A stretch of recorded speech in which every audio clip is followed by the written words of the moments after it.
मत्ती उसके 25 अध्याय उसके 21 पद में,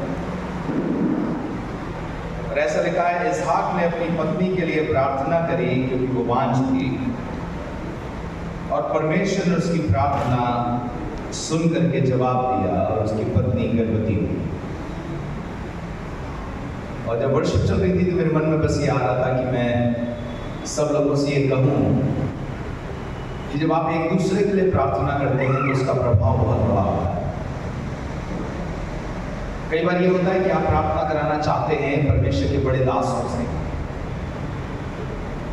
और अपने घर में ही परमेश्वर का कोई दास है या दासी है उसको भूल जाते हैं। शायद हमारे पिता, शायद हमारी माता, शायद हमारा भाई, हमारी बहन, कोई हमारे लिए प्रार्थना करके हमारे लिए आशीष का कारण बन सकता है, लेकिन कई बार हम उसको ठुकरा देते हैं। बाइबल में ऐसा लिखा है, जो कोई भविष्यद्वक्ता को भविष्यद्वक्ता जानकर ग्रहण करेगा वो भविष्यद्वक्ता का बदला पाएगा। इसका मतलब हर एक जन को जैसा वो है उसको ग्रहण करने में हमको इनाम मिलता है। फिर से समझिए मेरी बात, जब प्रभु के दास को आप प्रभु के दास के स्वरूप ग्रहण करते हैं तो उसका इनाम आपको मिलता है। जब आपके घर में ही कोई प्रभु की दासी है, प्रार्थना करने वाली है, कोई प्रार्थना करने वाला है, कोई आपका पति, आपकी पत्नी स्वयं, जब आप उसकी इज्जत करते हैं और उससे प्रार्थना लेते हैं तो उसका भी इनाम आपको मिलता है। और इसलिए याकूब 5 अध्याय में लिखा है, अगर तुम में से कोई रोगी हो तो वो कलीसिया के प्राचीनों को बुलाए। पहले लिखा, अगर तुम में से कोई दुखी हो तो प्रार्थना करे, आनंदित हो तो स्तुति का भजन गाए। अगर तुम में से कोई रोगी हो तो कलीसिया के प्राचीनों को बुलाए और वो तेल मलकर उसके लिए प्रार्थना करेंगे और वो अपनी बीमारी से छूट जाएगा। अगर उसने गुनाह भी किए हो जाएंगे तो उनके भी क्षमा हो जाएगी। इसलिए लिखा है, एक दूसरे के सामने अपने पापों को मान लो और एक दूसरे के लिए दुआ करो जिससे चंगे हो जाओ।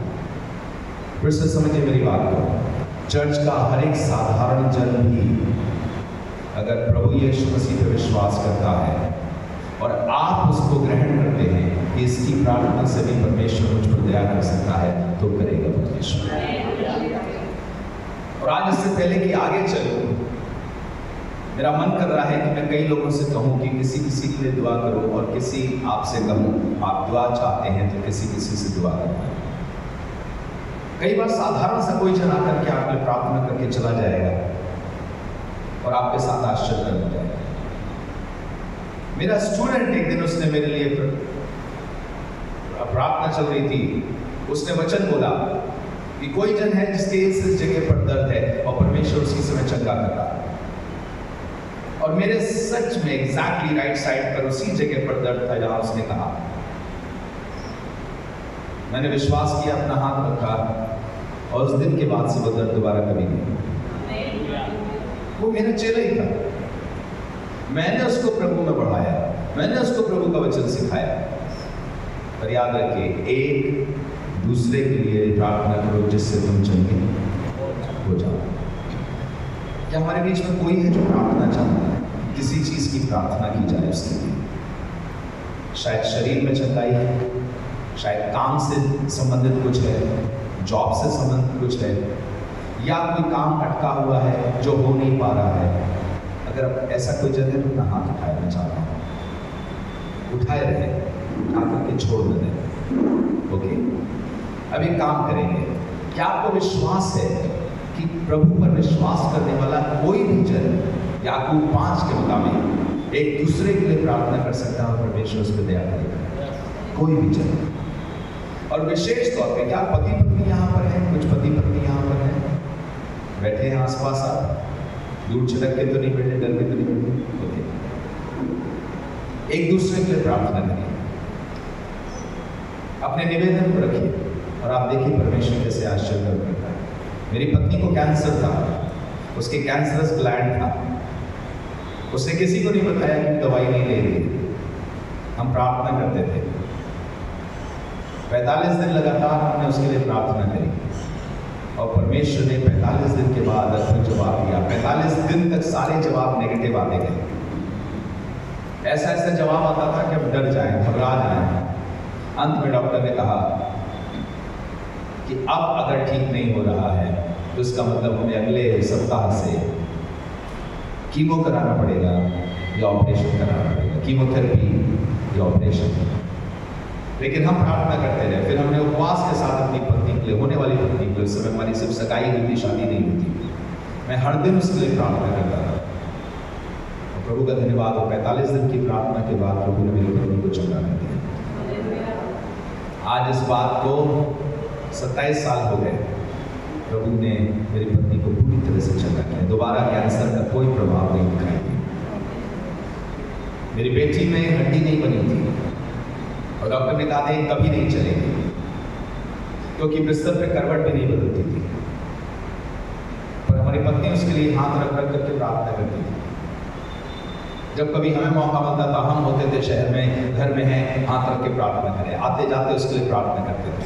करते गए लगभग 6 महीने से ज़्यादा बीता था। एक दिन अचानक उसका पैर चलने लगा। आज वो 8 साल की है, दौड़ती है, स्कूल जाती है, खेलती है, सब कुछ करती है। जब आप किसी को ठुकरा देते हो तो परमेश्वर की आशीष को ठुकरा देते हैं। अगर आप परमेश्वर की इसकी जन को, उस पर अविश्वास करना शुरू करते हैं तो आप परमेश्वर की आशीषों को ठुकरा देते हैं।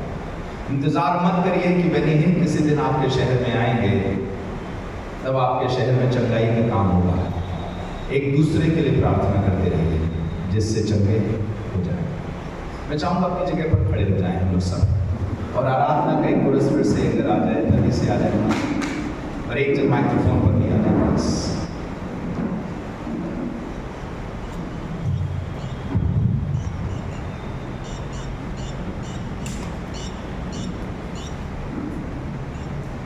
जो हम ये गा रहे होंगे आहा हा हालेलुया, मैं चाहूँगा पति पत्नी एक दूसरे का हाथ पकड़ करके प्रार्थना करें। और आप में से जितने पति पत्नी के रूप में नहीं हैं, जो प्रार्थना चाहते हैं वो अपना हाथ उठा देंगे, और कोई उनके पास पहुंच करके, अभी नहीं, वर्षिप के दौरान कोई उनके पास पहुंच करके प्रार्थना करें। विश्वासी जन किसी एक दूसरे के लिए प्रार्थना करें। ये मत सोचिए महसूस करना गलत है। बहुत से लोगों को लगता है हमें महसूस करना पड़ेगा कि परमेश्वर हमारे साथ है। बाइबल में लिखा है धर्मी जन विश्वास से जीवित रहेगा, फीलिंग से नहीं, फेथ से। फीलिंग बहुत डिसेप्टिव है, बहुत धोखेबाज होती है फीलिंग। वो नजर नहीं आता, पर ईश्वर आपके साथ है। तुमको महसूस हो या ना हो, उसका साया सदा तुम्हारे साथ है। और कोई महसूस करने की कोशिश ना करे कि मैं ईश्वर को पहले महसूस करूं तब दुआ करूं। विश्वास करिए कि जहां 2 या 3 उसके नाम पर जमा होते हैं, वहां उनके बीच में वो होता है। अपनी इच्छा पूरी करने के लिए, अपना हुक्म देने के लिए, अपनी आज्ञा पूरी करने के लिए वो उनके बीच में होता है। जी,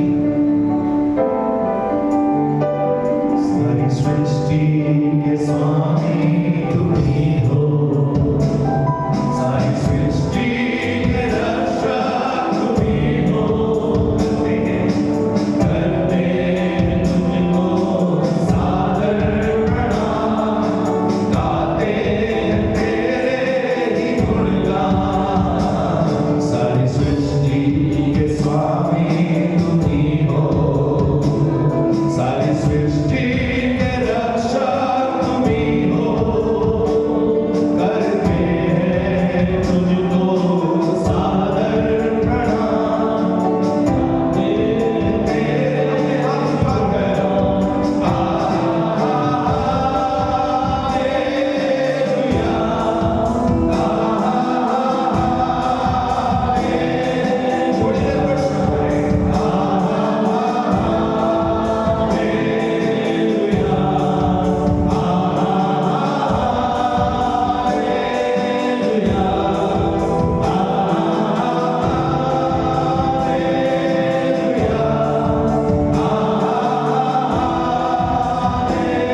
और जिन्होंने प्रार्थना कर ली एक दूसरे के लिए, किसी के लिए, आप देख लीजिए और देख करके जाइए, एक दूसरे के साथ हाथ में हाथ मिला करके प्रार्थना करिए, क्योंकि दो लोग किसी एक बात पर सहमत होकर के प्रार्थना करेंगे, परमेश्वर सुन करके जवाब देगा।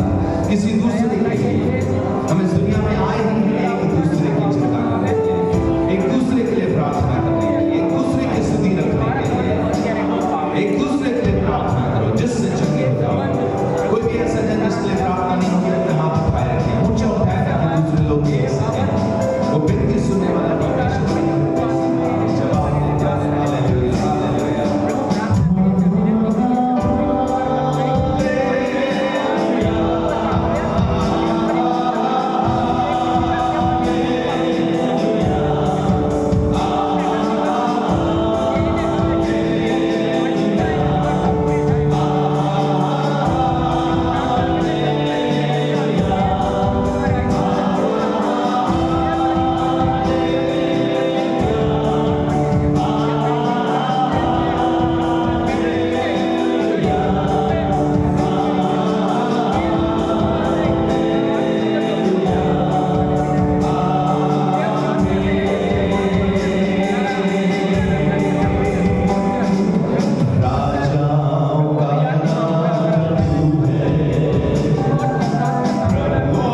दिल्ली में एक सभा चल रही थी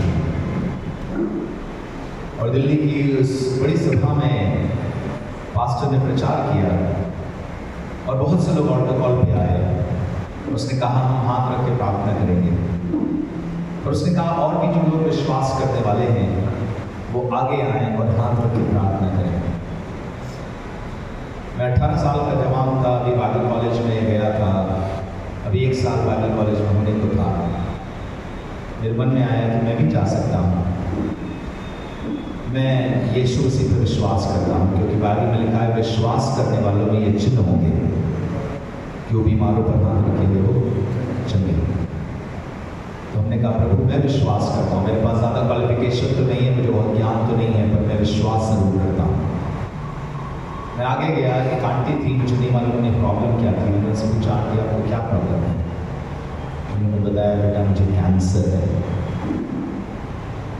मैंने उनके लिए प्रार्थना करनी शुरू करी बड़े विश्वास से। पहली बार था कि मैं ऐसे खुले उसमें किसी के लिए प्रार्थना कर रहा हूँ। और आपको बताना चाहते हैं वो लेडी आज करीब 28 साल हो गए, आज भी जिंदा है और कैंसर फ्री है। इससे मतलब नहीं है कि आप कितने अनुभवी हैं, कितना बड़ा नाम है आपका। इससे मतलब ये है कि उस बड़े नाम पर आपका विश्वास है या नहीं। एक नाम हमको दिया गया है और इसलिए पति पत्नी एक दूसरे के लिए हमेशा प्रार्थना करें, बच्चों के लिए प्रार्थना करें, आप अपने लिए प्रार्थना करें, किसी दोस्त के लिए, मित्र के लिए प्रार्थना करें। मुझे याद है मैं एक दिन केक बनवाने गया था। हमारे क्रिसमस के टाइम में केक बहुत फेमस है, हमारे इलाहाबाद में केक जो है बहुत फेमस है नॉर्थ में। तो मैं केक बनवाने गया हुआ था। मेरे पापा ने कहा कि तुम्हें वहीं बैठना है। वहीं बैठा, मुझे बिल्कुल मन नहीं करता था, पर मेरे पापा ने कहा वहीं बैठना है। मैं अब तक विश्वासी हो चुका था।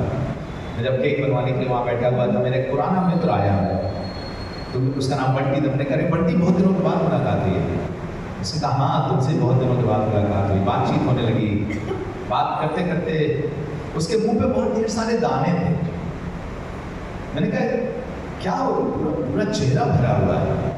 तो थोड़ा शर्माया क्योंकि वो चाहता नहीं था कि इस पर बात करे। तो मैंने उससे कहा तुम यीशु मसीह से छोटी छोटी चीज़ों की भी प्रार्थना कर सकते हो बेटी, इसके लिए भी प्रार्थना कर सकते हो। तो मेरी तरफ देखा, वो भी क्रिश्चियन परिवार से था। कहने लगा क्या बात कर रहे हो? मैंने कहा हाँ छोटी छोटी चीज़ों के लिए, मुझे तो रुमाल चाहिए होता उसके लिए भी प्रार्थना कर लेता हूँ, उसमें क्या प्रॉब्लम है? उसने कहा ऐसा हो सकता है? मैंने कहा चलो भी प्रार्थना करते हैं। केक अंदर बेक हो रहा था, मेरा दोस्त बाहर बेक हो रहा था। हमने उससे समाचार सुनाया, उसके लिए प्रार्थना करी। उसने खुद गवाही दी। उसके उस दिन के बाद से जो दाने उसके चेहरे पर करीब 100 हुआ करते थे, वो मुश्किल से 2 रह गए, 3 रह गए। क्या परमेश्वर छोटी छोटी चीजों की प्रार्थनाओं को सुनता है? सुनता है। किसकी प्रार्थनाओं को सुनता है? किसी की, क्योंकि वो प्रार्थना को सुनने वाला। उसने किसी जगह नहीं कहा कि कोई खास व्यक्ति प्रार्थना करेगा तब ये होगा। और इसने जब आज आराधना कर रहा था, मेरे मन में आया कि मैं ये बात आपसे कहूँ कि एक दूसरे के लिए प्रार्थना किया करो, और खासतौर से अगर रिश्ता है तो और दिल से प्रार्थना किया करो, हाथ रख रख के प्रार्थना किया करो, सुबह दोपहर शाम प्रार्थना किया करो। आप जरूर से परमेश्वर का आश्चर्य देखेंगे, क्योंकि मैंने अपने घर में देखा, आप भी अपनी जिंदगी में जरूर से देखेंगे। भजन संहिता 119 और 90 और 91 पर देखेंगे। भजन संहिता 119 और 90 और 91 पर देखेंगे क्या लिखा है। Psalm 119 verse 90 and 91। जी हाँ, जोर से पढ़ते हैं। तेरी सच्चाई पीढ़ी से पीढ़ी तक बनी रहती है। एक मिनट, माइक्रोफोन थोड़ा सा और कुछ हो जाए। ये आपकी ओरिजिनल आवाज है, माइक्रोफोन की आवाज है? हाँ पढ़िए। तेरी सच्चाई पीढ़ी से पीढ़ी तक बनी रहती है। तेरी सच्चाई, तेरी वफादारी पीढ़ी से पीढ़ी तक बनी रहती है। आगे, तूने पृथ्वी को स्थिर किया। तूने पृथ्वी को स्थिर किया है, इसलिए वो बनी है। इसलिए वो बनी है। हाँ, वे आज के दिन तक तेरे नियमों के अनुसार ठहरे हैं। आज के दिन तक तेरे नियमों के अनुसार ठहरे हैं। आगे सुनिएगा। क्योंकि सारी सृष्टि तेरे अधीन है। जहाँ लिखा है सारी सृष्टि तेरे अधीन है, वहां एक्चुअल यूनानी भाषा में लिखा है सारी सृष्टि तेरे एबे है, जिसका मतलब होता है सारी सृष्टि तेरे सेवक हैं, सेविकाएं हैं। और आज का जो मेरा टॉपिक परमेश्वर का सेवक है, हर जन परमेश्वर का सेवक है, सृष्टि की हर चीज परमेश्वर की सेवक है।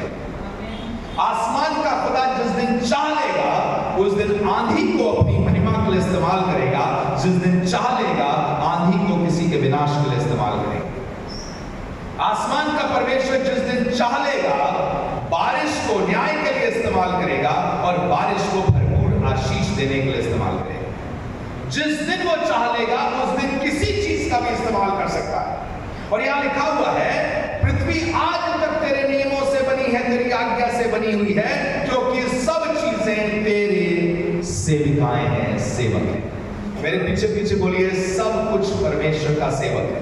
सब कुछ परमेश्वर का सेवक है। सब परमेश्वर की सेवा करते हैं। सब परमेश्वर की सेवा करते हैं। आप उसमें से कुछ खास बचे नहीं है कि आपको चुनाव करना पड़ेगा कि मैं करूं या ना करूं। जीतता परमेश्वर जिस दिन नाक में नकेल डाल देगा ना उस दिन आपको करनी पड़ जाएगी, लेकिन कितना अच्छा होगा उससे पहले ही आप चालू कर दें उसकी सेवा। जब वो विमर्श करने पे आता है ना तो संसार की कोई सामर्थ उसका सामना नहीं कर सकती है। और आज का मेरा टॉपिक ये है कि सृष्टि कैसे परमेश्वर की सेवा करती मैं आपको दिखाऊं और आपको भी ये बताऊं कि आपके लिए भी जब चाह लेगा तो सृष्टि आपकी जरूरत पूरा करने के लिए आपके घर तक आ जाएगी। जिस दिन चाह लेगा। उसने स्वर्ग से बटेरें गिराई 40 साल तक उनकी छावनियों के पास आकर के गिर जाती थी। लोग कहने लगे कि कहां से आई होगी। बहुत से विद्वानों का विचार रहा, शायद लगता है कि जो चिड़िया थक जाती है वो आकर के गिर जाती, क्योंकि समुद्र के बगल में जब रहते हैं तो समुद्र के ऊपर चलते चलते चलते चलते जब चिड़िया थक जाती है तो जैसे ही समुद्र पार होता है वो नीचे निढाल होकर के गिर जाती है, क्योंकि समुद्र में नीचे नहीं जा सकती वो। इसलिए जैसे ही उसे मिट्टी दिखाई देती है तो निराश होकर, निढाल होकर, कमजोर होकर के वो गिर जाती है। लेकिन आपसे कहना मानता हूं ये उस जगह भी जीवता परमेश्वर खिला रहा था जहां समुद्र आसपास नहीं था, क्योंकि वो समुद्र की चिड़िया नहीं थी पर स्वर्ग से उतरी परमेश्वर की ओर से भेजी गई थी। कहां से आई हमें नहीं मालूम, पर इतना मालूम है जब जीवता परमेश्वर आज्ञा देगा तो चिड़ियों की सेना हमारे घर के दरवाजे पर आकर के गिरना शुरू कर देगी। वो सामर्थी परमेश्वर है। और मेरी इच्छा यह है कि मैं आपको बताऊं, इस टॉपिक का नाम है सॉवरेनिटी ऑफ गॉड, कि परमेश्वर जो चाहता है, जब चाहता है, जिससे चाहता है वो कर सकता है और करवा सकता है। और मनुष्य को भी दिखाऊंगा कि मनुष्य को भी कैसे विवश कर सकता है, जो चाहता है, जब चाहता है, जैसे चाहता है करवा सकता है। जब चाहेगा आपको धनी बना देगा और जब चाहेगा आपको कंगाल कर देगा। जब चाहेगा आपको राज्य देगा, जब चाहेगा आपसे राज्य छीन लेगा।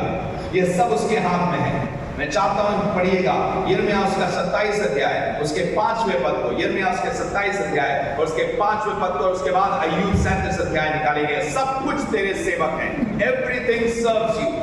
सुनिएगा क्या लिखा है। हाँ, यिर्मयाह 27 अध्याय उसका 5वां पद और उसके बाद अय्यूब 37 अध्याय निकालिएगा। हाँ, पृथ्वी को और पृथ्वी पर के मनुष्यों और पशुओं को अपनी बड़ी शक्ति और बढ़ाए हुए बुद्ध के द्वारा मैंने बनाया। परमेश्वर कह रहा पृथ्वी को, पृथ्वी के सारे मनुष्यों और पृथ्वी के सारे पशुओं को अपनी भुजा के द्वारा मैंने बनाया। आगे, और जिस किसी को मैं चाहता हूँ उसी को मैं उन्हें दिया करता हूँ। उसको भी या उसी को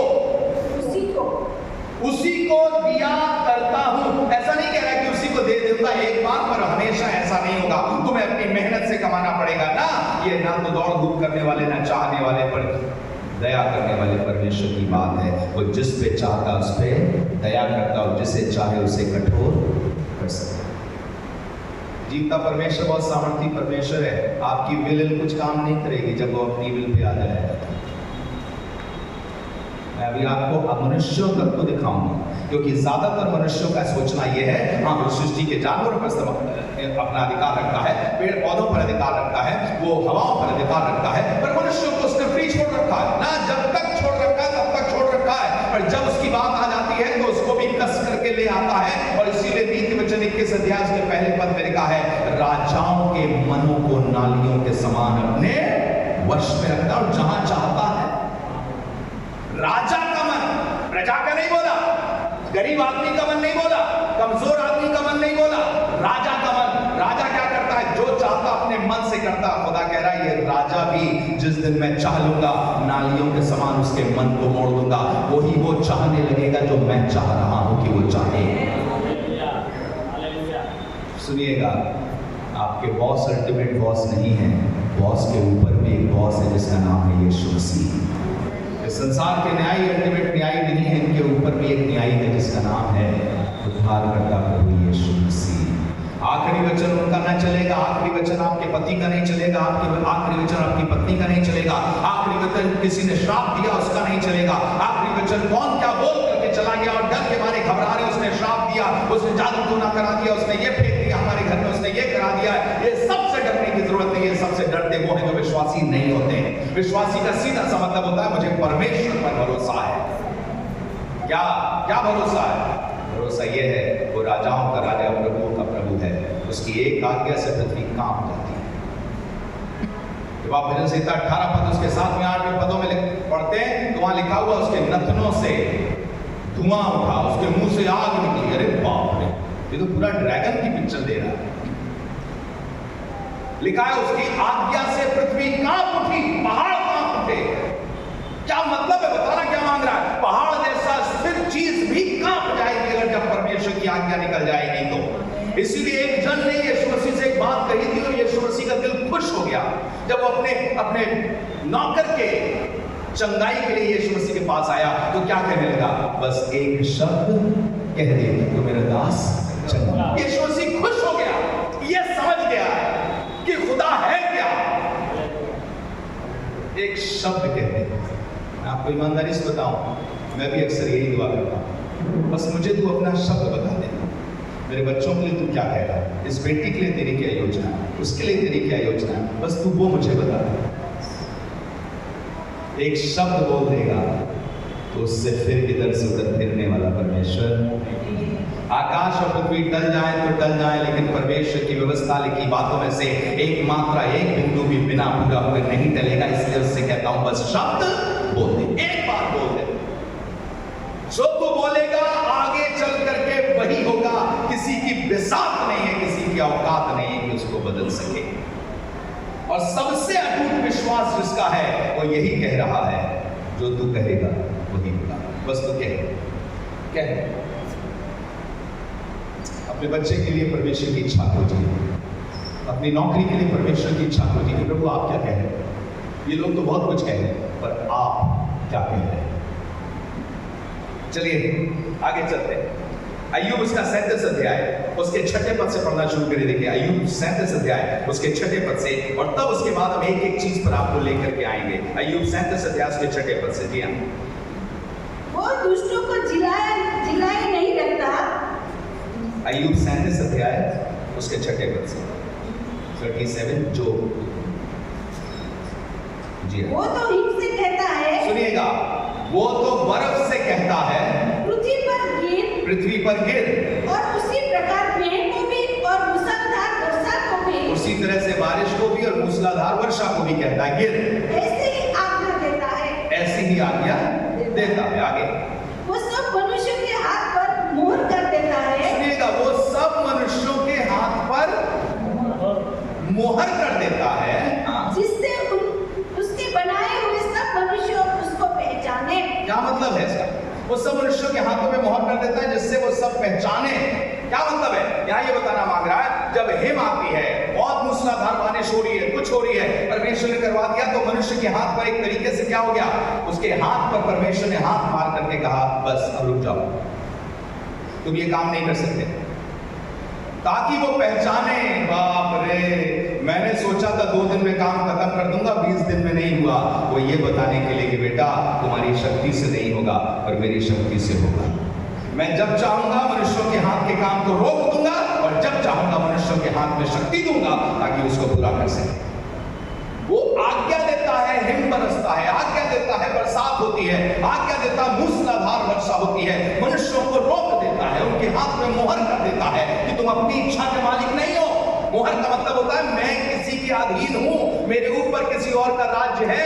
रोमी सल्तनत की मोहर लगी थी कब्र पर, जिसका मतलब था कोई और छू नहीं सकता। जब रोम का राजा ही उसको हटवाएगा तभी पत्थर हटाया जा सकता है। लेकिन खुदा का शुक्र करते हैं, स्वर्ग के स्वर्गदूत जमीन के राजाओं की नहीं सुनते। उन्होंने आकर के पत्थर को हटा दिया, क्योंकि स्वर्ग का राजा पृथ्वी के सब चीजों पर प्रभुता करता है। तुमने मोहर लगाई होगी अपनी, और जीता परमेश्वर जिस पे मोहर लगाएगा वही काम रुकेगा या वही काम हो जाएगा। वो मोहर लगा देता है, कोई कुछ कर ना सके, ताकि सारे लोग पहचान लें मैं जितना बड़ा अपने आप को समझती थी उतनी बड़ी हूं, जितना बड़ा अपने आप को समझता था उतना बड़ा हूं नहीं। मेरे लोग भी कोई साथ नहीं दे पा रहे हैं, मनुष्य साथ नहीं दे पा रहा है, कोई मेरी कुछ नहीं कर पा रहा है। मुझे परमेश्वर पे ही आशा रखनी पड़ेगी। आगे सुनिए क्या लिखा है। हाँ, तब वन पशु गुफाओं में घुस जाते हैं और अपनी अपनी मोदों में रहते हैं, और अपनी अपनी मांदों में रहते हैं। उसी समय की बात कर रहा है, मूसलाधार बारिश और हिम की बात कर रहा है। उस समय न मनुष्य कुछ कर पाता है, न जानवर कुछ कर पाते हैं। हाँ, दक्षिण दिशा से बवंडर, फिर दक्षिण दिशा से बवंडर, और उत्तर दिशा से जाड़ा आता है। उत्तर दिशा से जाड़ा आता है। ये गुजरात में कम आता है। आगे। हाँ, परमेश्वर की श्वास की फूंक से बर्फ पड़ता है। हाँ, इसका मतलब उसने यहाँ गुजरात में फूका नहीं है, श्वास बर्फ नहीं पड़ती। पर ये कहना क्या मांग रहा है? वो कहना ये मांग रहा है कि जब मैं चाहूं उस तरल चीज को पत्थर बना दूं, और जब मैं चाहूं उसको पिघला दूं। ये सब मेरी आज्ञा से होता। आगे सुनेगा। हाँ, तब जलाशयों का पाट जम जाता है। हाँ। फिर वो घटाओं को भाप से लादता और अपनी बिजली से भरे हुए उजियारे का बादल दूर तक फैलाता है। फिर वो बादल वगैरह लेकर के आता है, फिर सब काम करता। आगे। हाँ, बादल उसकी बुद्धि की युक्ति से इधर उधर गिराए जाते वो हैं। उसकी बुद्धि की युक्ति से इधर उधर घुमाए जाते हैं। इसलिए कि जो आज्ञा वो उनको दे, जो आज्ञा कौन दे? परमेश्वर उनको दे, उसी को वे बसाई हुई पृथ्वी के ऊपर पूरी करे। इसका मतलब बादल वो नहीं कर सकते जो खुदा ने नहीं कहा है। बसाई हुई पृथ्वी पर वही करेगा बादल जिसे परमेश्वर आज्ञा दे। जो आज्ञा परमेश्वर की हो जाएगी, बसाई हुई पृथ्वी पर वही काम होगा। खाली पृथ्वी की बात नहीं कर रहा, पर बसाई हुई, इसका क्या मतलब है? मनुष्यों के बीच में आसमान का खुदा जो चाहेगा बादल भी वही करेगा। बादल अपने आप से उठ करके कुछ नहीं कर सकता। मनुष्यों की बसाई पृथ्वी पर वो हर दिन अपनी इच्छा पूरी करता है। उसने सिस्टम के अधीन नहीं छोड़ दिया आपको। आप मजबूरी के अधीन नहीं हो, वह जीवते परमेश्वर के अधीन हो। ये बसाई हुई पृथ्वी पर रहने वाले सारे विश्वासियों आपसे कहना मांगता हूं, आप सिस्टम के अधीन नहीं हो, जीवते परमेश्वर के अधीन हो। ये सिस्टम थोड़े दिन तक हमको इधर उधर डामाडोल करने की कोशिश करेगा, लेकिन जिस दिन जीवते परमेश्वर की आज्ञा निकल आएगी, उस दिन आपका छुटकारा चला आएगा। और उस छुटकारे को कोई रोक नहीं सकता, कोई रोक नहीं सकता। संसार की मोहर, संसार के अधिकार, संसार की ताकतें, संसार की शक्तियां आपको रोक नहीं पाएंगी जिस दिन परमेश्वर की आज्ञा हो जाएगी। बाइबल में सुनिए क्या क्या लिखा हुआ आगे। वो उसे बसाई हुई पृथ्वी पर भुगा करे। आगे। चाहे ताड़ना देने के लिए, चाहे ताड़ना देने के लिए, और चाहे अपनी पृथ्वी की भलाई के लिए। इसका मतलब परमेश्वर सृष्टि की सब चीजों को दो कामों के लिए इस्तेमाल करता है, या तो आपकी भलाई या आपकी ताड़ना। ताड़ना वो नहीं कि ताड़ना देख रहे। ताड़ना का मतलब होता है किसी भी भले काम को सिखाने के लिए दुख देना। क्या सृष्टि की सब चीजों में दुख देने के लिए भी इस्तेमाल की जा सकती है? हाँ, अगर आप आज्ञा नहीं सुन रहे हैं तो सृष्टि की चीजें दुख देने के लिए भी इस्तेमाल हो सकती हैं। वही कुत्ता जो आपकी बात माना करता था, अगर आपने परमेश्वर की आज्ञा माननी छोड़ दी है, हो सकता है किसी दिन आपको काट ले। वो जिसपे बड़ा भरोसा था, वही चीज जो आपके लिए कोई प्रॉब्लम की बात नहीं थी, वो आपके लिए आगे चल करके प्रॉब्लम की बात हो गई। सृष्टि की वो चीज परमेश्वर दोनों चीजों को इस्तेमाल करता है। फिर से समझिए, नदी हो, नाले हो, पर्वत हो, पहाड़ हो, बारिश हो, हिम हो, मनुष्य हो, हवाएं हो, कुछ भी जीवता परमेश्वर किसी की ताड़ना के लिए इस्तेमाल करता है और किसी की भलाई के लिए। जितने आज्ञाकारी लोग हैं उनकी भलाई के लिए हवाएं बहेंगी, उनकी भलाई के लिए बाढ़ें आएंगी, उनकी भलाई के लिए सब कुछ होगा। और जितने आज्ञाकारी नहीं हैं उसी मार्ग में बह करके चले जाएंगे। हमारे पिताजी को किसी ने अपनी कमाई का 10वां हिस्सा देना सिखाया था। वो उस समय पूरी रीति से विश्वास में भी नहीं आए थे, हालांकि नॉमिनल थे, पर एक अंकल आया करते थे हमारे घर में, जिन्होंने हमारे पिताजी को बताया कि कैसे प्रतिदिन वचन पढ़ना, प्रार्थना करना और उपवास रखना और प्रभु में नया जन्म पा करके जीना, अपनी कमाई का 10वां हिस्सा देना। हमारे पिताजी अकेले काम किया करते थे, फिर मम्मी को भी धीरे जॉब लगी थी, पर मम्मी बीमार रहती थी, तो पिताजी हम उस कमाई में से पैसा निकाल लेंगे, अपनी कमाई का 10वां हिस्सा निकाल लेंगे और निकाल करके सेवा करते। जब वो निकाल करके सेवा करते चले जा रहे थे, इसी बीच हुआ क्या कि जिस किराए के घर में हम रह रहे थे वो एक क्रिश्चियन का घर था, और ये था कि अब वो पैसे वगैरह दिए जा रहे हैं ताकि वो हम ही लोगों को दे दिया जाएगा। हमारी जो टूपी थी, हमारे पिता की जो बहन थी, उनके उस पर वो आ जाएगा। पर कुछ एक दिन ऐसा हुआ कि पुलिस और गुंडे बदमाश वो सब हमारे घर पर थे, और एक एक सामान हमारे घर का उठा करके फेंका जा रहा था, एक एक सामान उठा करके फेंका जा रहा था। हमारी आंखों के सामने हम देख रहे हैं हमारे घर का सामान फेंका जा रहा है, हमारी अलमारी फेंकी जा रही है, हमारा पलंग फेंका जा रहा है, जो कुछ भी छोटा बहुत जो कुछ हुआ था वो सब फेंका जा रहा था, क्योंकि हम उस जगह के थे नहीं, हम बाहर से आए थे। हम आगरा के गांव से आकर के इलाहाबाद शहर में बसे थे, और सारे लोगों ने मिल करके वहाँ एका करके हमें वहाँ से निकाल दिया, और सब साथ में थे। हमारे पास सारे पेपर होने के बावजूद भी हम कुछ नहीं कर पा रहे थे। मुझे याद है मैं उस समय 9.5 साल के करीब, और मैं रो रहा था क्योंकि पापा घर पे नहीं थे। मम्मी थी, मेरी बहन थी, मेरा बड़ा भाई भी नहीं था। मेरा बड़ा भाई इस समय 12 साल का था, मैं 9.5 साल का था। किसके पास जाएं, कहाँ जाएं? जिनके पास जाना चाहिए वो यहाँ खड़े होकर के सब निकलवा रहे हैं, बाकी लोग गालियाँ दे रहे हैं और फेंक रहे हैं उसको, और ढेर से लोग खड़े होकर के मोहल्ले के सब खड़े लोग से देख रहे थे, कोई कुछ नहीं कर सकता था, कोई साधन नहीं रहा। हमें ऐसा लगा कि सब बिखर गया है, सब उखड़ गया है। हम 3 महीने तक 8 फीट बाय, बल्कि 7 फीट बाय 10 फीट के एक बाथरूम में 5 लोग रहे 3 महीने तक। एक बाथरूम था जो यूज नहीं होता था, उस पर पटरा लगा करके हम 7 फीट चौड़ा और 10 फीट लंबे उस बाथरूम में 3 महीने रहे। बाहर निकल करके मेरी माँ कुछ खाना बनाया करती थी। मुझे याद है जब अपनी मम्मी से कहता था, मम्मी मुझे 3 रोटी दो, मम्मी कहती थी बेटा 2 ही ले लो क्योंकि है नहीं। और धन्यवाद करता हूँ परमेश्वर का, वहाँ कुछ नहीं था, क्या कर सके। एक भूरा था, मेरी माँ ने कुछ पैसे बचा करके रखे थे। एक भूरा था वहाँ, भूरा मतलब होता है जहाँ पर लोग कूड़ा डालते हैं, पूरे मोहल्ले के लोग कूड़ा डालते हैं। मेरे पिताजी ने कहा कब तक हम दूसरे के बाथरूम में रहेंगे, कब तक किसी दूसरे के आउट हाउस में जो बाथरूम था उसमें रहेंगे। हमें कोई अपनी छोटी सी झोपड़ी मिल जाएगी, छोटी सी कोई जगह मिल जाएगी। तो कूड़े का ढेर था जिसे कोई नहीं खरीदता था, इसलिए नहीं खरीदता था क्योंकि उसे दुष्ट आत्माओं का अड्डा बोला जाता था।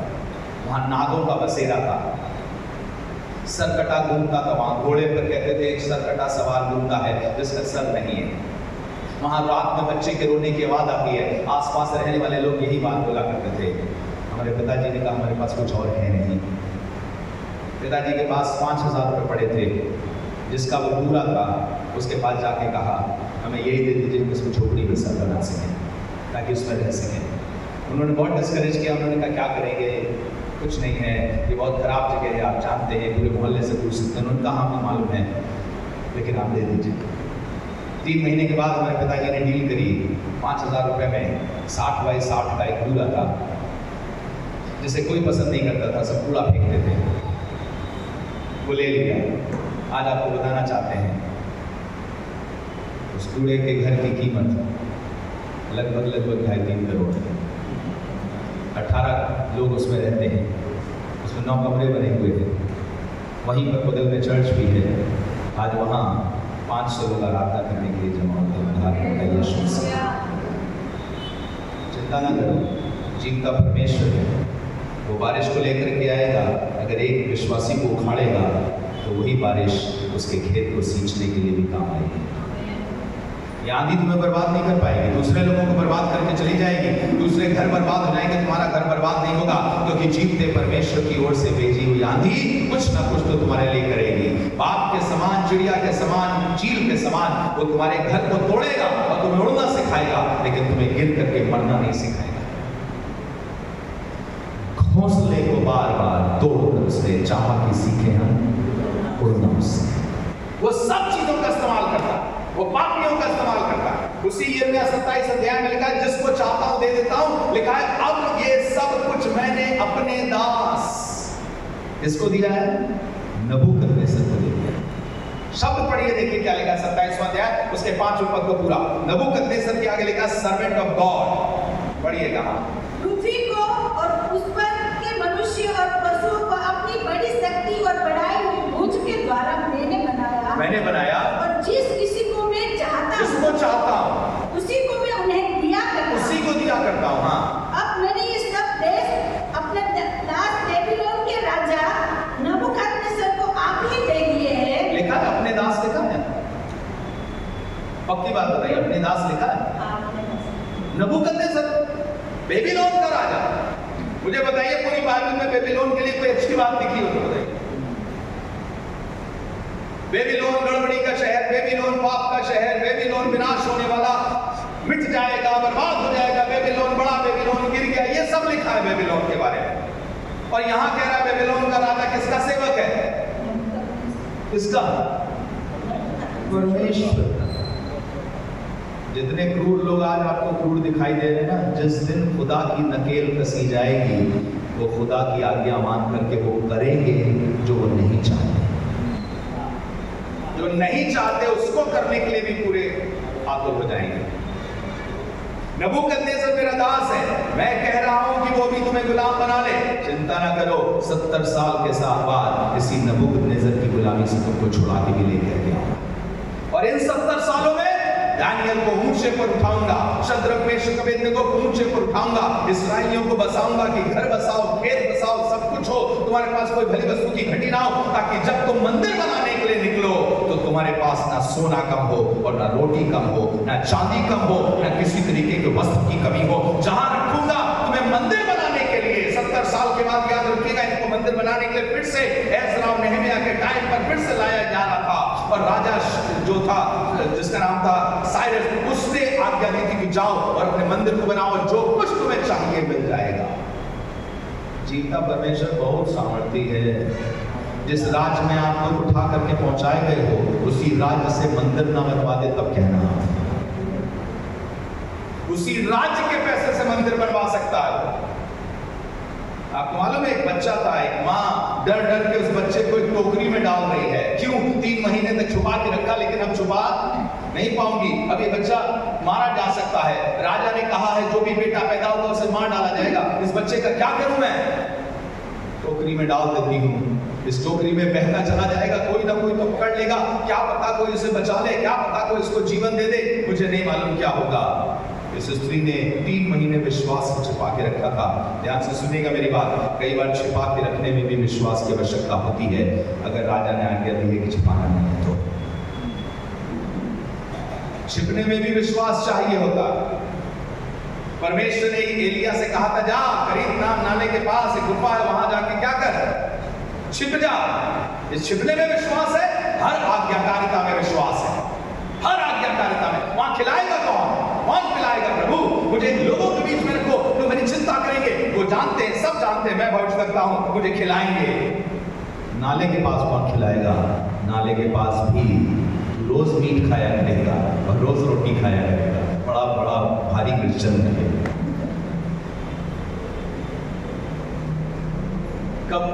कौवे ला करके, सोच के देखिए, बोटियां दे दे करके गिरा करके जा रहे हैं, आपस में कौवे भी बात करते जा रहे होंगे, यार भूख बहुत लगती है, इतना टेस्टी होता है क्या बताएं, लेकिन पता नहीं क्यों हम खा नहीं पाते। दूसरा कह रहा हम खुद नहीं खा पाते। मन बहुत करता है कि जो लेके जा रहे हो मुंह में दबाया हुआ उसे खा लो, पर फिर आज्ञा आती है जिसके लिए है उसके घर के पास जाकर के गिरा दो। क्या परमेश्वर छिपने की आज्ञा देता है? जब छिपने की आज्ञा देता है तो आपको तब तक संभाले भी रखता है जब तक आपको छिपने से निकाल न ले। विश्वास के द्वारा इस मां ने अपने बच्चे को निकाल दिया। ये बह करके जा रहा है, सुनिएगा, जिस राजा ने आज्ञा दी थी कि सारे इस्राएलियों के बच्चे मार डाले जाए, बेटे मार डाले जाए, उसी की बेटी नहाने गई थी। मैं जब जब ये सोचता हूं मुझे इतनी हंसी आती है। ये नहाने गई थी और नहाते नहाते इसने एकदम से आवाज सुनी कि बच्चे की आवाज आ रही है। ये इधर से आवाज आ रही है, झाड़ी में देखा एक टोकरी के अंदर एक बच्चा है। उसे बच्चा सुंदर लगा, उसने बच्चे कह दिया इसको न मरने न दो, इसको मरने न दो। बाप ने आज्ञा दी है इसको मार दो, और बाप को मालूम ही नहीं है उसकी बेटी उसी के घर में उसको पालेगी।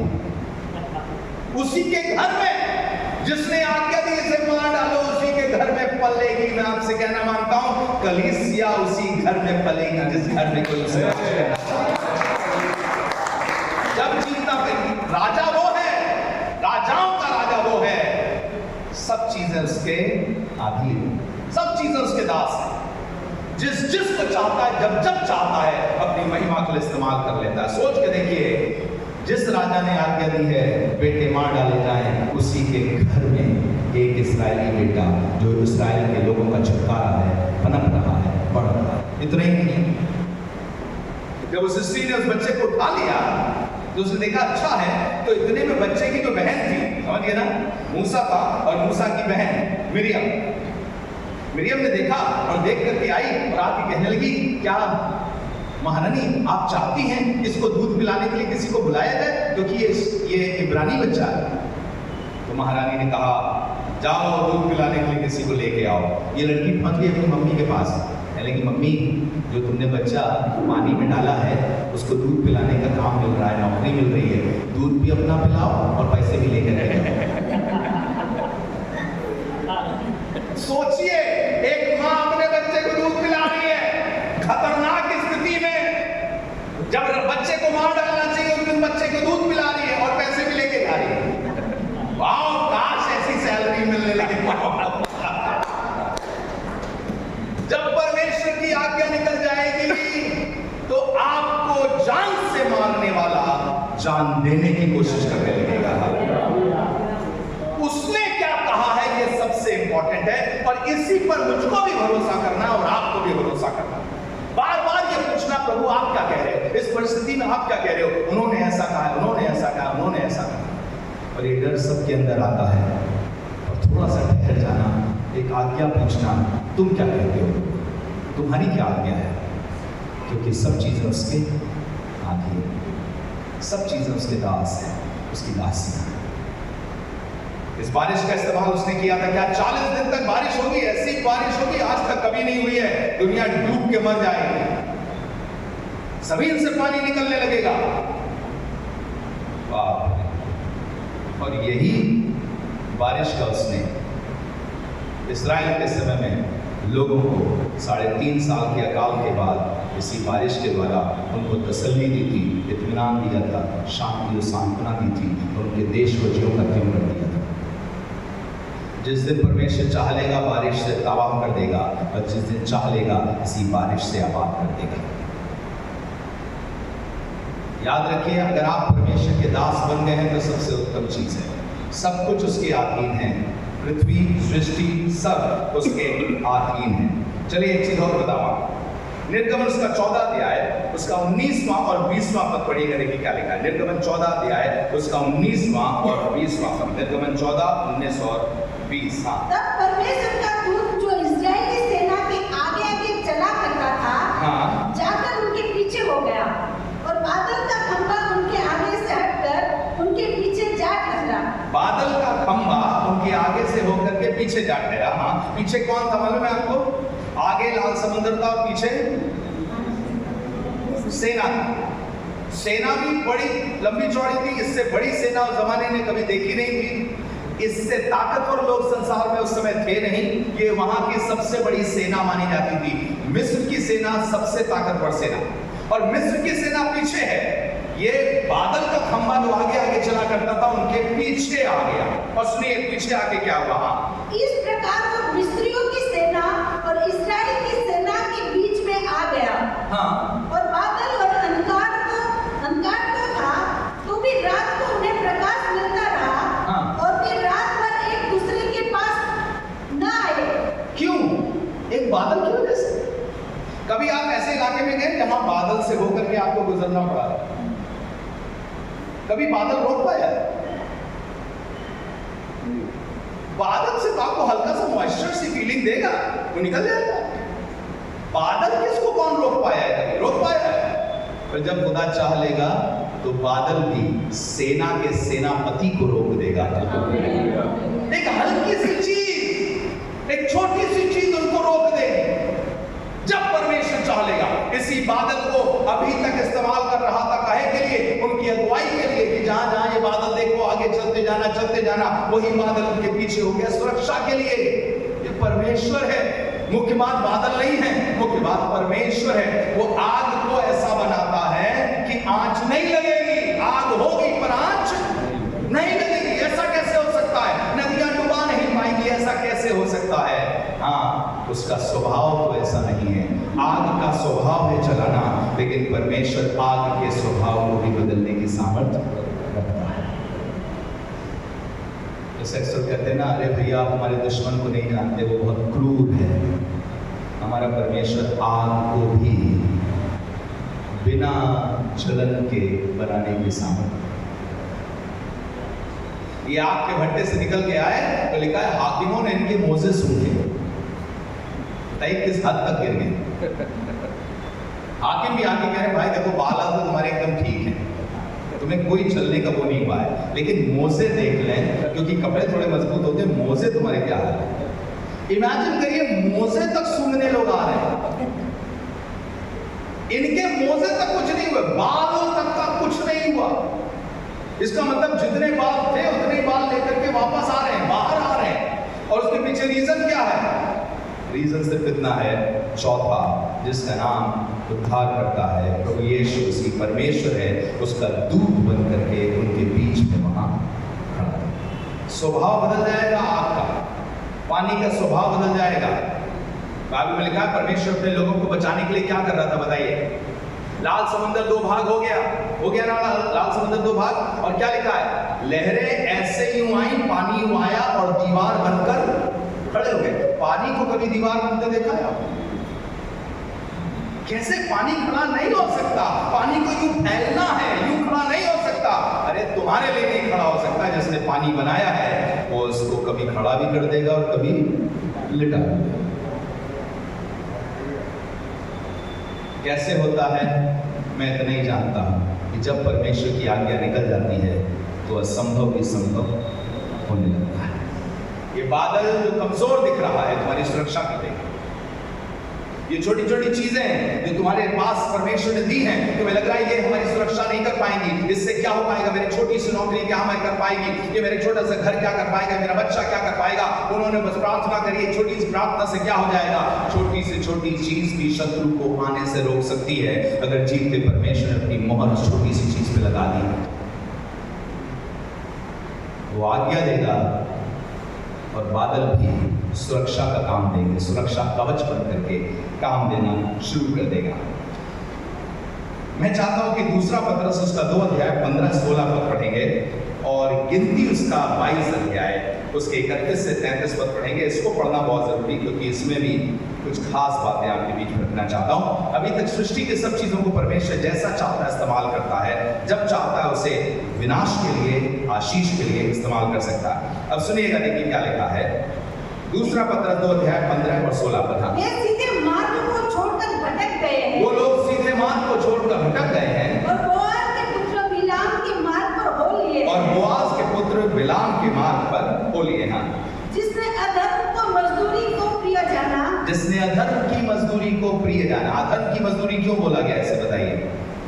श्राप देने के लिए इन्हें पैसे मिल रहे हैं मनुष्यता को, इसलिए क्या बोला गया? अधर्म की मजदूरी। हाँ, अधर्म की मजदूरी को प्रिय जाना और इसके अपराध के विषय में लाना दिया गया। यहाँ तक कि अबोल गद्दी ने मनुष्य की बोली से उसे भविष्यवक्ता को उसके बावलेपन से रोका। कई चीजें देखिए, अबोल गदही भविष्यवक्ता का बावलापन।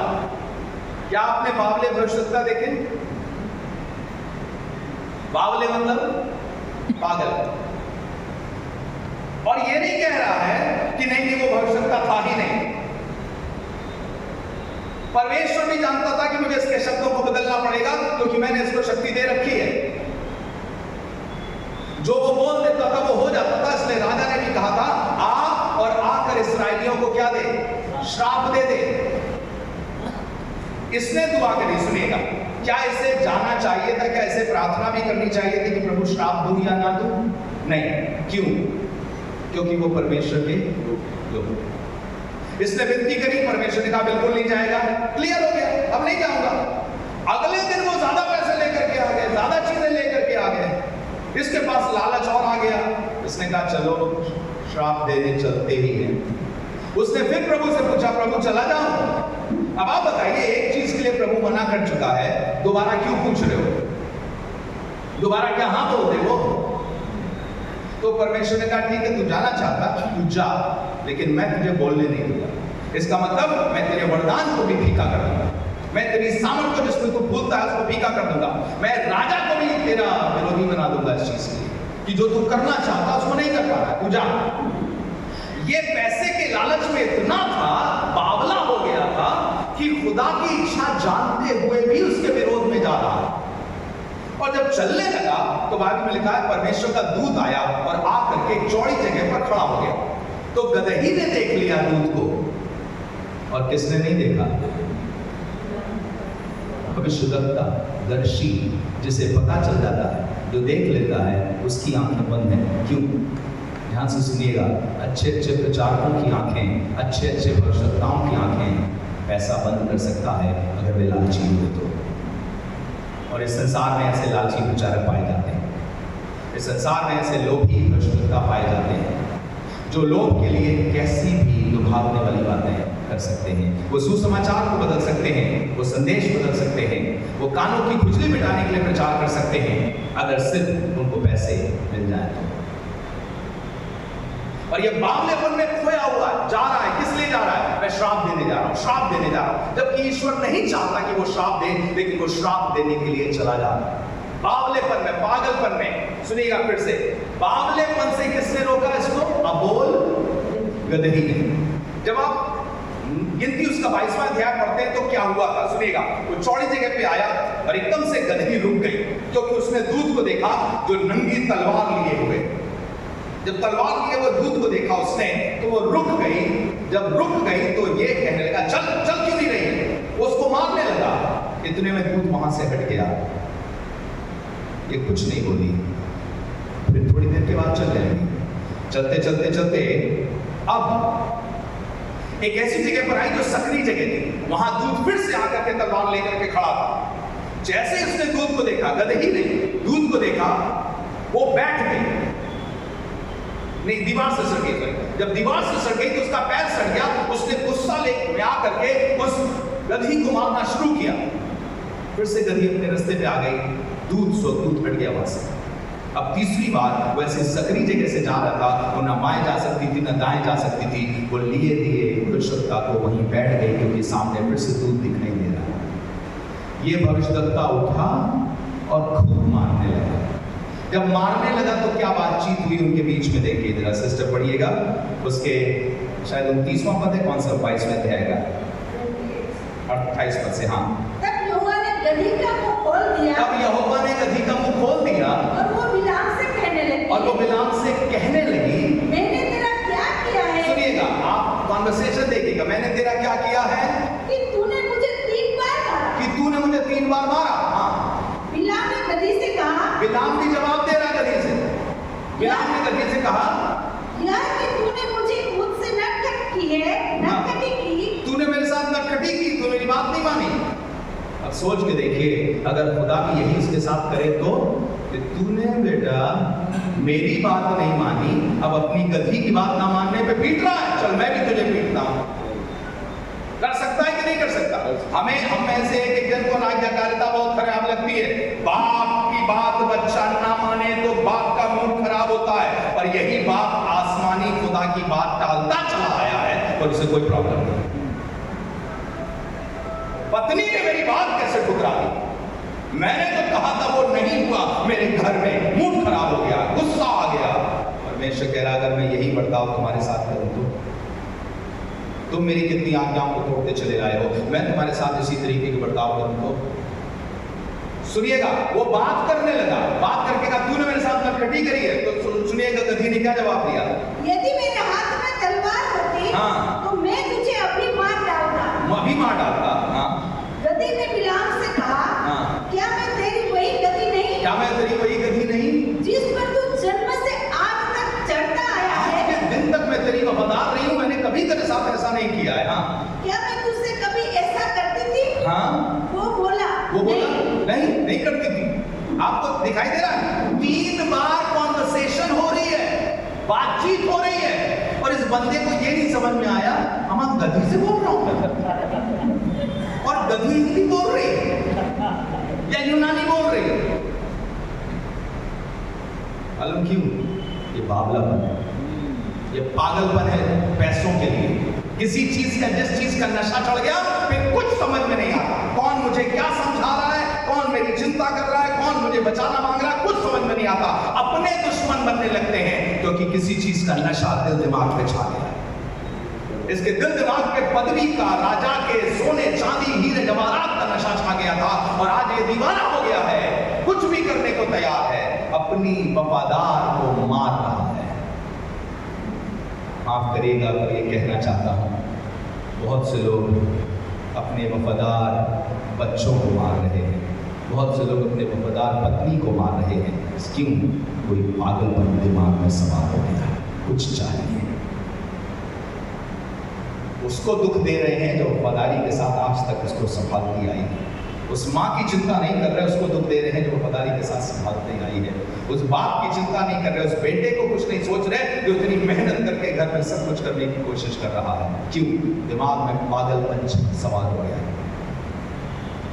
बहुत से लोगों को यूं लीडर्स बदलने की आदत हो जाती है क्योंकि दिमाग में पागलपन सवार हो गया। जो कुछ पिछले समय में किया उसे कुछ समझ में नहीं आता, जो किसी ने भलाई करी वो कुछ समझ में नहीं आता, सिर्फ उसकी आज की बुराई दिखाई दे रही है, एक दिन की बुराई दिखाई दे रही है, पिछली सब भलाई दिमाग से चली गई है। मालूम क्यों? क्योंकि कोई पागलपन दिमाग में सवार हो गया। बावला, भविष्यवक्ता बावला बोला गया है, और 3 बार गदही से बातें कर रहा है। एक बार भी इसको ये समझ में नहीं आया इसको हिंदी किसने सिखाई या वो इब्रानी किसने सिखाई, इसको ये जो भाषा बोल रही है सिखाई किसने। मैं आपको बताऊं, आपके साथ अचंभा का काम होगा, आपको समझ में नहीं आएगा अगर आप पागल होकर चले जा रहे किसी चीज को लेकर के। कोई एक लड़का किसी लड़की के लिए ऐसा दीवाना पागलपन सवार है, उसे कुछ समझाइए तो समझ में नहीं आएगा, उसको लगेगा आपकी सबसे बड़े दुश्मन। कोई लड़की किसी लड़के को लेकर परेशान है, आप कुछ समझाइए उससे कुछ समझ में नहीं आएगा, आप उसके ना दुश्मन बन जाओ तब आप कहिए। दीवानापन, पागलपन ऐसा सवार हो जाता है कि आदमी सब कुछ भूल जाता है। और खुदा का शुक्र करते हैं जब खुदा बचाना चाहता है तो उनका भी मुंह खोल देता है जिनको अबोल बोला जाता है। क्या बोला जा रहा है? अबोल, जिसको बोल दिए नहीं गए। सब उसकी सेवक, सब उसके सेवक। जानवर भी क्या मुंह की भाषा बोलेगा, मनुष्य की भाषा बोलेगा? सब उसके सेवक है। जिस दिन खुदा बोल देगा उस दिन शेर आपको खाते खाते दुआ करेगा, प्रभु मुझे माफ करो, इसको नहीं खाऊंगा। एक्सीडेंट की गाड़ी आपकी गाड़ी से टकराते टकराते बगल से निकल जाएगी और प्रभु से कहेगी, प्रभु मुझे माफ करो। हवाएं तुम्हारे घर को उजाड़ते उजाड़ते रुक जाएंगी और कहेंगे, प्रभु बाकी सारे घरों में जाऊंगी, इस घर में नहीं जाऊंगी। मछलियां सबको खा सकेंगी, तुमको चबा ना सकेंगी, तुमको पेट में रखेंगी। क्यों? क्योंकि मछली भी उसकी दास है। कितने एग्जाम्पल, कितने एक एक करके सैकड़ों दे सकता हूं। पूरी बाइबल भरी हुई है। सामने के गांव में जाना जहां पर तुम्हें एक गधी का बच्चा बंधा हुआ मिलेगा जिसमें कोई सवार नहीं हुआ है, उसे खोल लेना। जब खोल रहे होगे तो लोग पूछेंगे क्यों खोलते हो, तो कह देना मालिक को इसकी जरूरत है और वो जाने देंगे। यही काम मैं आपके घर करता हूं। चलिए, आपके घर से आता हूं, कार की चाबी उठाता हूं और कार निकालता हूं। मालूम नहीं आप कौन है, मैं कौन हूं। कार निकालता हूं, आप पूछेंगे कार क्यों ले जा रहे हो, तो मैं बोल दूंगा मेरी बीवी को जरूरत है। आप करने देंगे मुझे? करने देंगे। जब जीतते परमेश्वर की आज्ञा हो जाएगी, आपकी आंखों पर पट्टी आ जाएगी, आपको समझ नहीं आएगा, आप कहेंगे ले जाइए। आप बोलेंगे नहीं नहीं ऐसा होता नहीं, मैं दिखाता हूं ऐसा होता है। गुलाम लोग थे, ईंटें बनाया करते थे, सबसे कम मजदूरी मिला करती थी, कितनी, बाकी लोगों से आधी मिलती थी। इनको दुगना काम करना पड़ता था। बाकी लोग 8 घंटे में फ्री हो जाते थे, ये 16 घंटे काम करते थे। 16 घंटे काम करने के बाद इनकी मजदूरी सिर्फ 8 घंटे की मिलती थी। एक दिन ईश्वर ने कहा अब तुम्हें निकालने का समय आ गया है, यहाँ से निकालूंगा। ऐसा करो, अपने मालिकों के पास जाओ, अपनी मालकिनों के पास जाओ। सारी स्त्रियों से कहा मुझसे सोना मांग लेना। सोना नहीं, सोना गहना मांग लेना। अब ये नौकर नौकरानी भी सोच रहे हैं सोना मांग ले मालकिन से। हमने एक स्टील की प्लेट तोड़ दी तो हमारी हड्डी तोड़ दी थी मालकिन ने, और हम उससे सोना मांग ले। खुदा ने कहा जाओ सोना मांग लेना। क्यों? उत्पत्ति 15वें अध्याय में यिर्मयाह के समय आज्ञा निकली थी। परमेश्वर ने भविष्यवक्ता अब्राहम के समय में आज्ञा निकली, तो अब्राहम को आज्ञा देके परमेश्वर ने कहा था बहुत धन लेकर के मैं तेरी जाति को उस गुलामी से निकलवाऊंगा, बहुत धन लेकर के निकलवाऊंगा। ये खुदा की आज्ञा थी कि तुम्हारा हक माना गया है, तुम जाओ सोना मांग लो। ये भी गई, लेडीज गई और जाकर अपनी मालकिनों से कहने लगी मालकिन तुम्हारा कंगन बड़ा अच्छा लग रहा है, मुझे दे दो, हम लोग जा रहे हैं ईश्वर के लिए आराधना करने। मालकिन ने कहा ले जा, ऐसी क्या बात है, और कंगन ही क्यों, हार भी ले जा। वाह, इतना सोना चांदी था, इन बेवकूफों ने एक गलती और करी, उसी सोने चांदी से देवता बना लिया था। ये इनकी गलती थी। पर जीवता परमेश्वर जहां से तुम्हारा हक मारा गया है कई गुना अधिक दिलाने की ताकत रखता है। जो देने वाले नहीं उनका मन करने लगेगा देने की। वो हृदयों को बदल सकता है, मनुष्यों को बदल सकता है। तुम जाओ, कुछ नहीं होगा, मैं कह रहा हूं ना, जाओ मांग लो।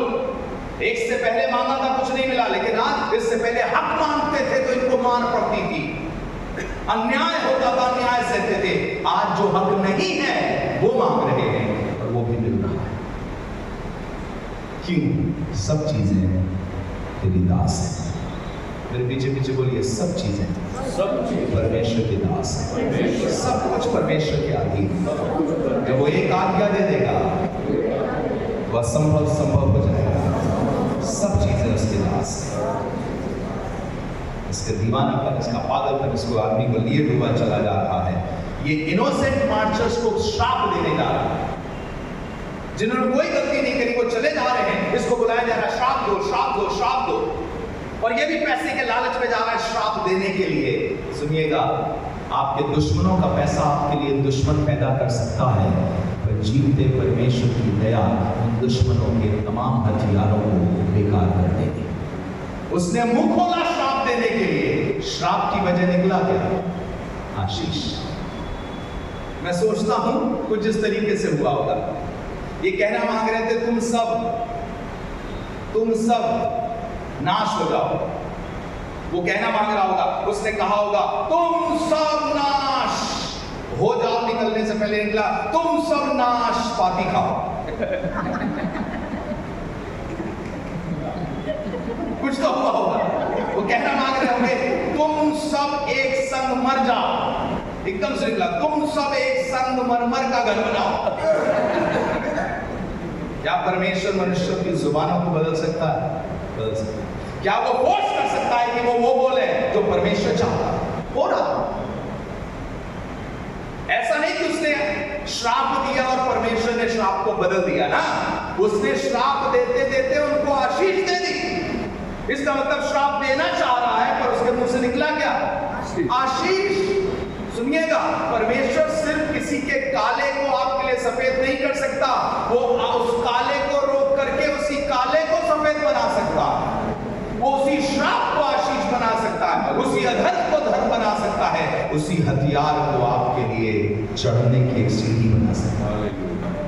मेरे घर में यही हुआ, जो हथियार दुश्मन ने अपनाया था ताकि मुझे नाश कर सके, हमारे परिवार को नाश कर सके, वही हमारे लिए ऊंचा उठने की एक सीढ़ी हो गया।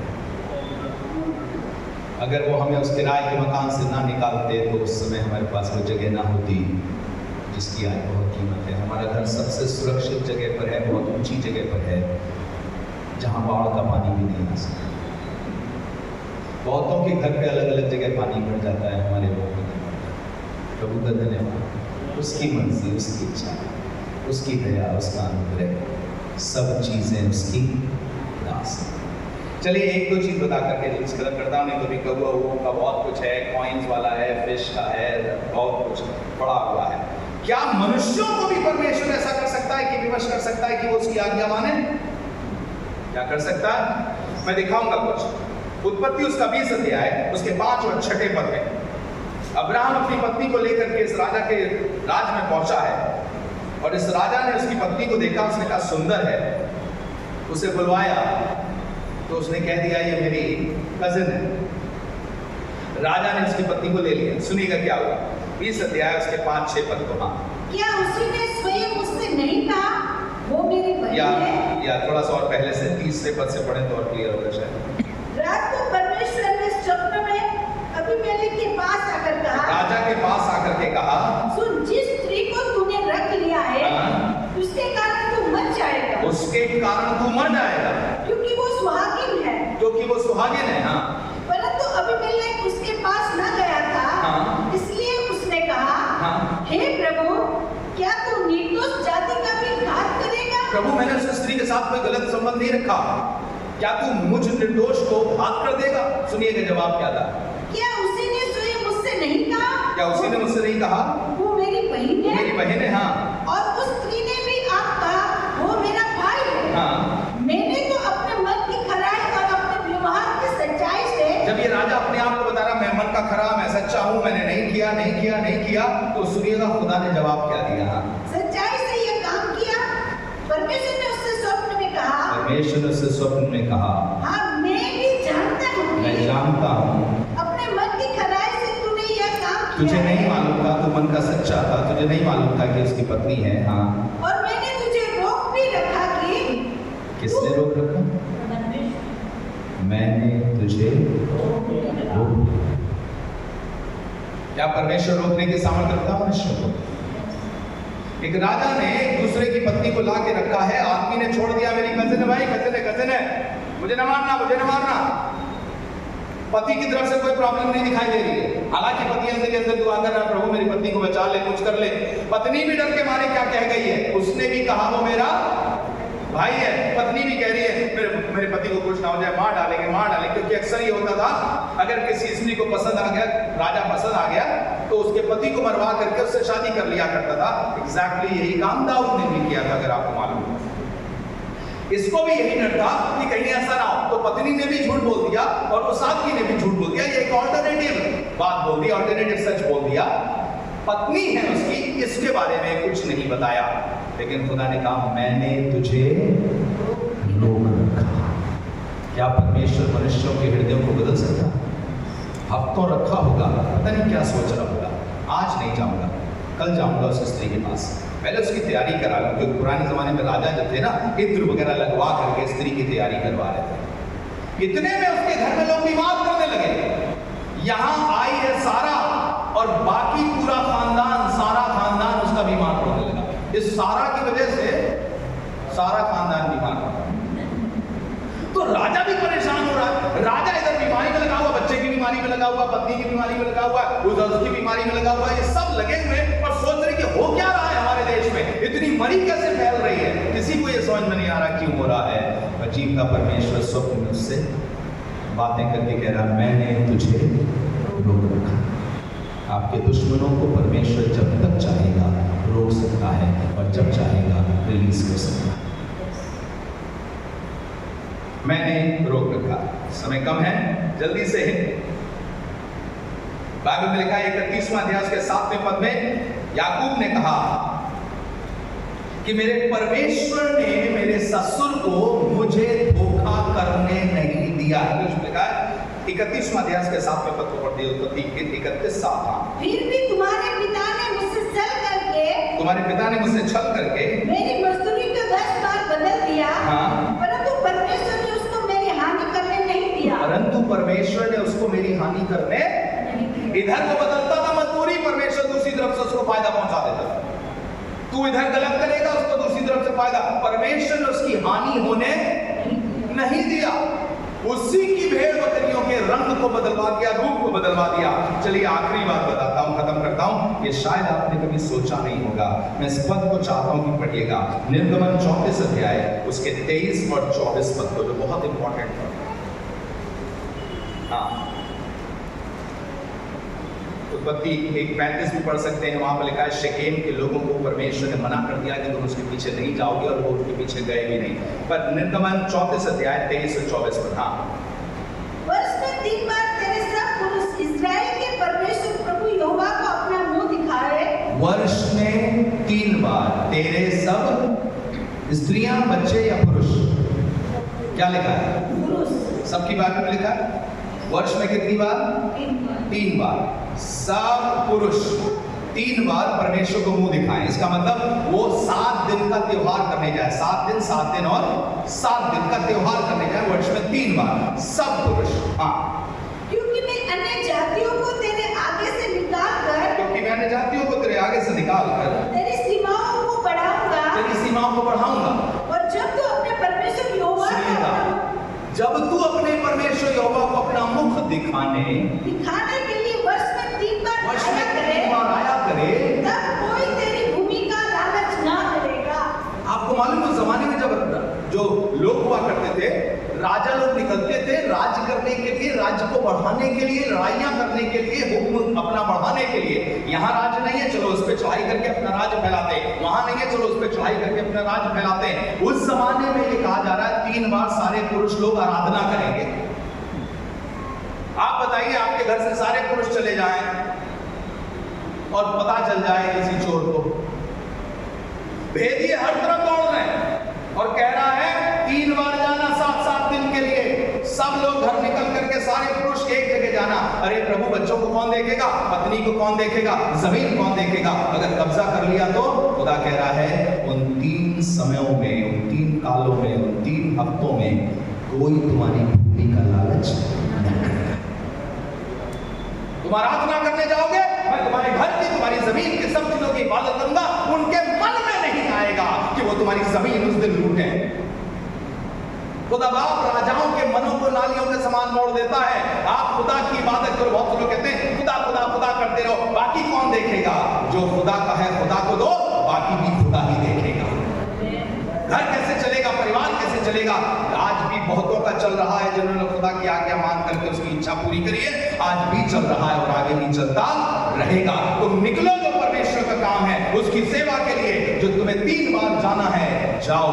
तुम्हारे पीछे तुम्हारे खुदा के दूत हिफाजत करते रहेंगे। उनके मनों में नहीं आएगा, उनमें से कोई लालच ही ना करेगा। ये नहीं लिखा कि कोशिश नहीं करेगा, लिखा उनके वो तुम में से कोई तुम्हारी भूमि का लालच नहीं करेगा। और पूरे इस्राएल के समय उन पर आक्रमण कब हुआ है? जब वो अनाज्ञाकारी हुए हैं। लेकिन जब जब आज्ञाकारी हुए हैं, इस्राएल पर आक्रमण कभी सफल नहीं हुआ है। जो लोग खुदा के लिए जीते हैं, खुदा सब चीजों को आज्ञा देता है, दुश्मनों को आज्ञा देता है। ये नहीं सोचोगे, ये सोचो, सोचने तक को बदल देता है। वो उनके मनों पर अपना पर्दा बैठाने की सामन करता है। मालूम क्यों? क्योंकि सब कुछ तेरे दास है। आइए प्रार्थना करें। सब कुछ तेरे दास है, सब कुछ तेरे दास है। काश ये आपके दिल दिमाग में बैठ जाए, सब खुदा के दास है। और आप भी कहें खुदा बाप, जो तू कहेगा हम मान लेंगे, क्योंकि अगर तू मेरे साथ है तो तू आज्ञा देगा, फरिश्तों की फौज आ जाएगी। तू आज्ञा देगा और सुसमाचार सुनाने वालों की सेना खड़ी हो जाएगी। तू आज्ञा देगा और जमीन अपनी उपज देने शुरू कर देगी। तू आज्ञा देगा, बारिश सींचने लगेगी। यही बारिश आपको बर्बाद भी कर सकती है और आपको आबाद भी। यही बादल आपको बचा भी सकते हैं। और हिमाचल में बादल फटने से बहुत से लोग मर भी गए हैं। यही बादल सुरक्षा का और यही बादल विनाश का। यही अग्नि आपकी सुरक्षा का और यही अग्नि आपके विनाश का कारण बन सकती है। सब कुछ परमेश्वर की दास है। क्या कोई है जो आज कहना चाहता खुदा बाप मैं भी तेरा दास बनना चाहता हूँ, मैं भी तेरी दासी बनना चाहती हूँ? हम कहने जा रहे हैं उससे तेरे पास आता हूं। और अगर आप कह रहे हैं कि प्रभु मैं दास दासी बनना चाहता हूँ, उसका मतलब मैं तेरी आज्ञा मानूंगी, मैं तेरी आज्ञा मानूंगा, सब कुछ तेरे हाथ में है। तू दुश्मनों को दोस्त बना देगा, जिसका चरित्र तुझे भा जाएगा उसके दुश्मनों को उसका दोस्त बना देगा। और जब तुझे चरित्र ना भाएगा तो जैसे तूने सुलेमान के दुश्मन खड़े कर दिए थे, वैसे ही हमारे भी दुश्मन खड़े हो जाएंगे। खुदा की आज्ञा मान लो भाइयों, खुदा की आज्ञा के अधीन हो जाओ बहनों। राजाओं का राजा सब अधिकार अपने हाथ में रखता है। जिस दिन वो कह देगा आपकी ताकत ही आपकी कमजोरी बन जाएगी, या आपकी कमजोरी को आपकी ताकत बना देगा। अगर एक जन भी आज कहना मानता प्रभु मैं आज्ञा मानूंगी, आज्ञा मानूंगा, मैं आपकी सेवा करूंगी, सेवा करूंगा, मुझ पर दया करें, अपनी जगह पर खड़े हो जाए। मैं सिर्फ इतना कह रहा हूं, जब वो आज्ञा देगा तो आपके सताने वाले आपके लिए अपना सोना देना शुरू कर देंगे। जब वो आज्ञा देगा तो जिस घर से आज्ञा निकली है विनाश की, उसी घर में आप पलेंगे। तेरे पास आता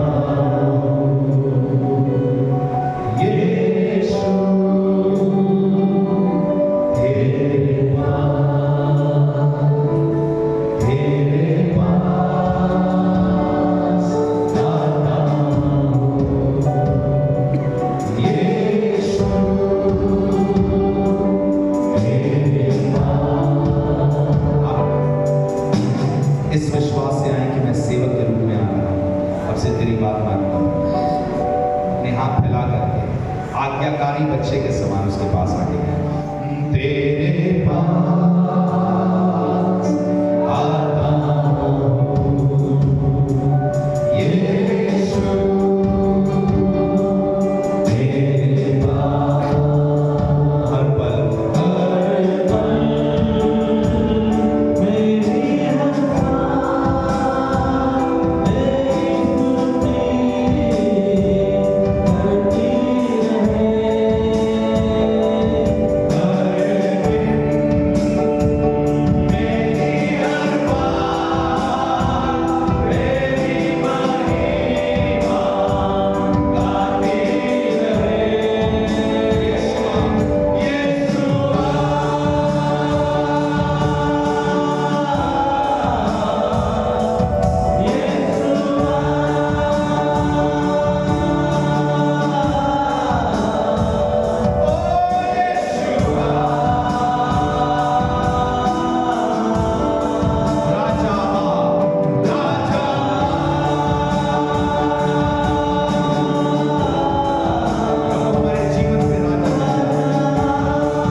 कोई भी चीज हमें बावला न कर दे, पागल न कर दे। जो तू कहे हम वही करने के लिए राजी हो जाए, क्योंकि सब चीजें तेरे दास हैं। जो कुछ तू कहेगा सब तेरी बात मानेंगे। हम मनुष्यों को भी ईमानदारी से आज्ञा मानने वाला बना, हम पर दया कर। सारा आदर महिमा आपको देते हैं। होली स्पिरिट हमारे ऊपर कब्जा करिए। हर एक अनाज्ञाकारिता की आत्मा जाने पाए। तेरे वचन में लिखा है अनाज्ञाकारिता की आत्मा एंटी क्राइस्ट की आत्मा है, आज्ञा ना मानने वालों में काम करती है। मेरी दुआ है पिता परमेश्वर, जितने लोग आज पश्चाताप कर रहे, आज्ञा ना मानने वाले हैं, उनके अंदर से वो एंटी क्राइस्ट का आत्मा काम करना बंद कर दे। मसीह का विरोध, उसकी आज्ञाओं का विरोध बंद कर दें। तेरी आज्ञा के मुताबिक अपने सर झुका लें, तेरी आज्ञा के सामने अपने सर झुका लें। जो कुछ तू कहेगा वही करने के लिए राजी हो जाए। प्रभु, हमें से बहुत से लोग इसलिए परेशान हैं कि कहीं एंटी क्राइस्ट हम पर न राज करे, पर सच तो ये है तेरे वचन के मुताबिक अनाज्ञाकारी लोगों पर आज भी एंटी क्राइस्ट का आत्मा राज कर रहा है। और आज प्रार्थना करते हैं बहुत से अनाज्ञाकारी छुड़ाए जाए इसी समय। इसी समय बहुत से अनाज्ञाकारी छुड़ाए जाए। बहुत से लोग जो तेरी आज्ञा को टाल चुके हैं वो छुड़ाए जाए यीशु मसीह के नाम में। एक एक जन प्रभु जो किसी क्षेत्र में आज्ञा नहीं मान रहा है, यीशु मसीह के नाम में छुड़ाया जाए। अंधकार के बंधन, अंधकार का अधिकार उसके ऊपर से जाने पाए। शैतानी बंधन और उसका अधिकार उसके ऊपर से टूट के खत्म हो जाए।